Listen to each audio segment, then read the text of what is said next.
Assalamualaikum warahmatullahi wabarakatuh. Waalaikumsalam warahmatullahi wabarakatuh.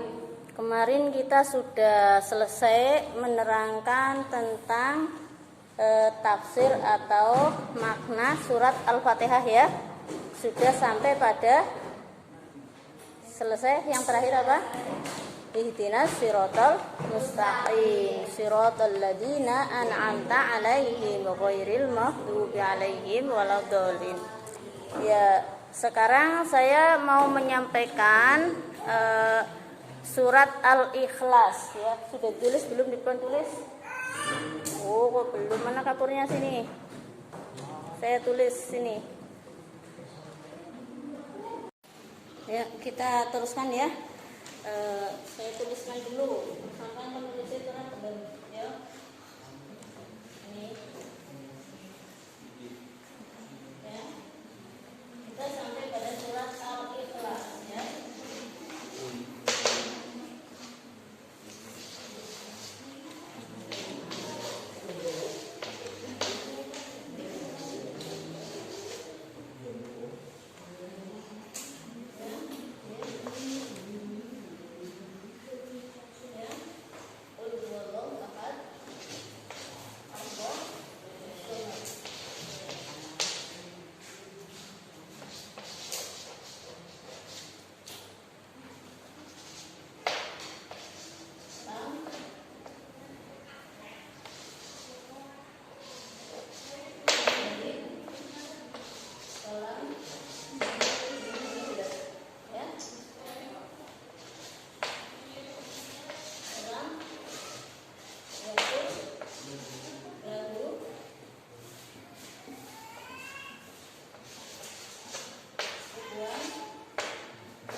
Jadi untuk kali ini saya itu akan menyampaikan yang terkait dengan surat Al-Ikhlas ya. Surat Al-Ikhlas saya terangkan, sampean menulis sendiri keterangan saya ya. Nah, jadi makanya di sini akan ketahuan siapa yang di situ kemudian kelihatan kalau dia itu lebih lebih ngerti ya, atau punya keahlian atau punya kemampuan yang berbeda dengan temannya. Karena apa? Ya karena memang masing-masing memiliki pemahaman sesuai dengan yang diterangkan oleh ustazah, tetapi pemahamannya berbeda, menulisnya juga berbeda, nanti hasilnya berbeda. Itu ya yang membedakan. Makanya sama-sama ngaji di sini ya, di panti ini, terus kemudian juga sama-sama ustadznya saya ya, tapi nanti hasilnya berbeda sesuai pemikiran masing-masing. Nah, menurut penelitian, kalau otak itu paling maksimal bisa mencapai 75% ya. 75% itu saja sudah maksimal banget, sudah ditambah dengan penglihatan, dengan telinga ya, dengan tulisan. Jadi makanya banyak ya yang tidak hanya mengandalkan pendengaran ya, karena pendengaran itu melalui pendengaran paling berapa persen ya, 60% mungkin ya, yang mendapatkan ilmunya itu yang cerdas-cerdasnya. Dan nanti ditambah melihat juga menambah kemampuan otak untuk mengingat. Terus kemudian juga setelah mengingat, melihat, terus kemudian juga mendengar, gitu ya. Oke, saya teruskan ya. Kita lanjutkan, ya. Kita lanjutkan di sini. Tulisan saya jelek ya. Ul ya. Ul ini ya, kalau sering memaknai dalam bahasa Jawa ya, tapi kali ini bahasa Indonesia ya, karena yang kalau bahasa Jawa banyak yang nggak ngerti juga gitu ya. Jadi ul ya, makna ul di sini. Ul itu artinya kata katakanlah wahai Muhammad. Ya, sekali lagi. Kenapa katakanlah wahai Muhammad? Karena di situ Al-Qur'an itu diturunkan melalui malaikat Jibril ya dari Allah Subhanahu wa taala. Kemudian oleh malaikat Jibril disampaikan kepada Nabi Muhammad sallallahu alaihi wasallam. Jadi setiap kali kita melihat ada kata-kata qul kayak gini ya tulisannya di dalam Al-Qur'an ya. Ya, qul ini pasti artinya adalah katakanlah wahai Muhammad ya. Utawa apa? Ngucapo sira Muhammad.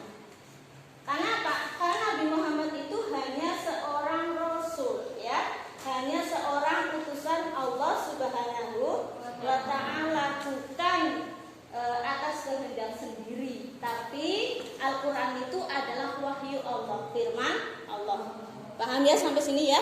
Jadi makna apa? Katakanlah wahai Muhammad, Nabi Muhammad suruh mengatakan, karena di situ berarti yang di situ bahwa Allah itu suruh mengatakan ya, Nabi Muhammad suruh mengatakan, karena memang Nabi Muhammad itu seorang rasul ya. Jadi Nabi Muhammad itu hanya menyampaikan apa yang disampaikan oleh malaikat Jibril dari wahyu Allah Subhanahu wa taala. Itu ya makna qul. Paham ya sampai sini ya? Jadi Nabi Muhammad itu tidak mengarang Al-Qur'an, tapi Al-Qur'an itu adalah wahyu Allah Subhanahu wa taala.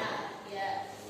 Maka di sini qul bermakna Nabi Muhammad suruh mengatakan kepada umatnya ya bahwa Allah itu terusannya ya qul huwa ya. Huwa. Nah, ini. Huwa ya. Kata-kata huwa. Huwa itu artinya dia ya. Nah, katakanlah wahai Muhammad bahwa dia ya, dia. Dianya siapa? Dianya diterangkan di sini Allah. Dia Allah. Ya. Bukan Allah ini Allah, bukan ya, ini cuma tulisan. Seperti misalnya saya menulis nama saya ya, Bu Farida gitu ya, atau Bu Tuti gitu ya. Ya, itu seperti itu nama ya. Allah itu nama Tuhan kita ya. Tapi Allahnya ya bukan ini tulisan Allah ya. Nah, Allah itu siapa? Nah, kemudian di sini dikatakan ahad ya. Qul huwallahu ahad. Allah itu esa ya. Allah itu tunggal ya. Allah itu maha esa. Allah itu tunggal ya. Tunggal artinya apa? Tidak punya teman ya. Tidak punya saudara ya. Tidak ada dua, tidak ada tiga, punya tunggal. Misalnya sampai ngomong anak tunggal, artinya apa? Anak satu-satunya, ya kan? Nah, Allah itu, Nabi Muhammad itu disuruh oleh Allah Subhanahu wa taala melalui firman Allah, melalui malaikat Jibril bahwa Allah itu Tuhan yang ahad. Ya, ahad artinya tunggal. Ya. Makanya di sini kita harus paham betul bahwa Tuhan kita ya cuma Allah ya, tidak ada yang lainnya. Paham ya? Jadi kalau agama lain atau keyakinan lain mungkin Tuhannya lebih dari satu ya. Tapi kalau Islam Tuhannya pasti satu atau tunggal, tidak ada yang lainnya. Paham ya sampai sini ya? Ya. Kita teruskan ayat yang kedua. Ya, Allahus Samad ya. Allah itu adalah tempat memohon ya. Allah tempat memohon ya. Allah tempat memohon. Ini sama sekali kalau di dalam Al-Qur'an tidak ada yang selain Allah yang bisa dimintai sesuatu ya. Jadi segala sesuatu harus meminta hanya kepada Allah Subhanahu wa taala. lapar, mintanya kepada Allah. Gak punya duit, mintanya kepada Allah. Ada yang protes, Bu, saya nggak pernah minta kepada Allah, aku mintanya kepada ibu, kan gitu ya, kepada ibu. Ya ibu itu hanya perantara, tapi hakikat yang memberi adalah Allah Subhanahu wa Ta'ala. Saya jelaskan contohnya ya. Misalnya kita lagi lapar ya. Ini bukti bahwa segala sesuatu minallah, dari Allah Subhanahu wa Ta'ala. Kita lagi lapar, tapi di situ kemudian ya, kita lagi lapar di situ, kemudian kita itu apa? Makanan yang kita makan, ya misalnya nasi ya. Kalau Allah berkehendak itu rezeki kita, di dalam nasi itu bisa kita makan. Nah, tapi kalau bukan rezeki kita, pernah makannya pada sampean. Nasi ya, senang tangan dibawa ya kan, utawa soto ya, ngerti-ngerti kepanasan tiba tuntek blak utak orang sudah mati. Pernah seperti itu?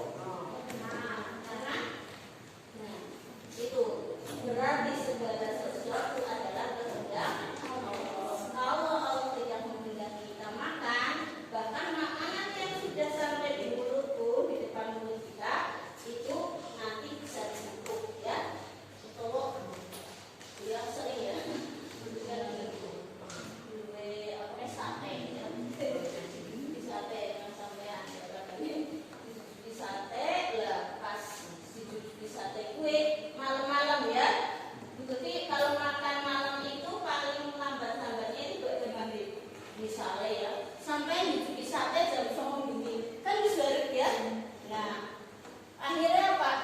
Gongko lah ya kan, coba sahur, gongko sahur lah gitu ya, disimpan. Terus disimpan padahal ditutupi. Ngerti-ngerti begitu bangun lagi hilang satenya nanti. Ya, dipangan kucing. Iya kan? Lah itu berarti minallah. Memang pancen itu rezekine, memang pancen kita enggak wayahe kon makan, dilalah panganane dipangan kucing. Paham? Nah itu maknanya Allahus Somad. Kita meminta sesuatu hanya kepada Allah. Walaupun kita kelihatannya mintanya kepada ibu, mintanya kepada ayah, mintanya kepada teman, tapi sesungguhnya yang memberi permintaan kita Allah Subhanahu wa Ta'ala. Nah, makanya nih ada sesuatu yang ingin saya sampaikan yang ini sangat penting. Makanya kalau misalnya ya zaman now ya, saking bingungnya manusia ya, saking bingungnya apalagi sekarang zaman Covid ya, zaman ya saya itu prihatin ya, sebentar tukang bis orang pada jalan ya kan, tukang angkot orang pada jalan karena apa ya, takut ada corona kan gitu ya. Terus tukang jualan juga begitu. Lah ekonomi yang serba sulit seperti ini, orang yang tidak tahu Allah Somad, bahwa Allah hanya Allah tempat meminta, tempat memohon, mereka itu sering keliru memohon sesuatu kepada dukun. Sampai ngerti dukun? Ya, sampai alam ngerti alam enggak? Dukun gitu. Nah, itu meminta sesuatu kepada dukun, ya. Sudah meminta sesuatunya kepada dukun, ya. Anehnya di situ, dukunnya minta kepada ketua.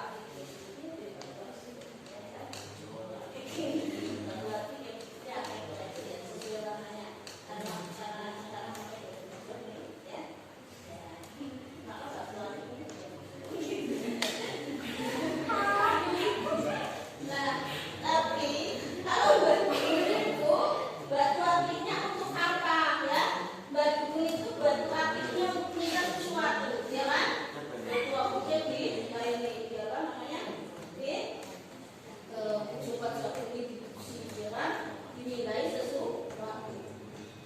Nah ini kelihatan kita tahu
dibawa dia itu senang jinnya gitu ya. Nah akhirnya apa? Akhirnya kemudian jin tersebut akan meminta kepada Allah, memintakan permohonan atau permintaan yang diminta oleh manusia itu, ya. Nah baru kemudian Allah mengabulkan. Nah berarti kan bulat orang katakan. Tapi kalau Muslim sudah diajarkan, ya kan? Kita ajarkannya apa? Tadi surat Al-Ikhlas ayat 2, ya. Allahu Shomad. Allah Maha dimintai pertolongan. Hanya kepada Allah minta segala sesuatu. Dengan jalan bagaimana? Kan kita nggak pernah ketemu Allah, kita juga nggak melihat Allah. Di sana di Al-Quran di ayat lain dikatakan wasta'inu bisobri wa sholat. Meminta segala sesuatu pertolongan kepada Allah dengan dua hal utama. Yang pertama dengan sabar. Artinya apa? Ketika kita menginginkan sesuatu, memiliki permintaan belum diberikan, maka kemudian di situ kita harus bersabar. Menulis dulu ya, disimpulkan sendiri ya. Nah, itu harus bersabar. Nah, di samping bersabar kita juga harus melakukan sholat. Sholat kalau memohon sesuatu namanya sholat hajat, ya. Tapi ya jangan cuma sholat hajat toh, sholat hajat dan juga sholat fardu juga berdoa, kan gitu ya. Bahkan ditambah lagi dengan sedekah misalnya. Kalau sampean ya aku ngombe duit di sedekah kepriwe. Ya seanane kan makan bareng sama temen ya. Sedekah ya kan. Ayo makan punya tuh bareng-bareng gitu. Tapi mau temennya sudah punya ya berusaha paling enggak itu. Kalau Nabi Ibrahim alaihissalam saking ahli sedekahnya, makan itu tidak mau makan kalau belum ada temennya, ya. Itu.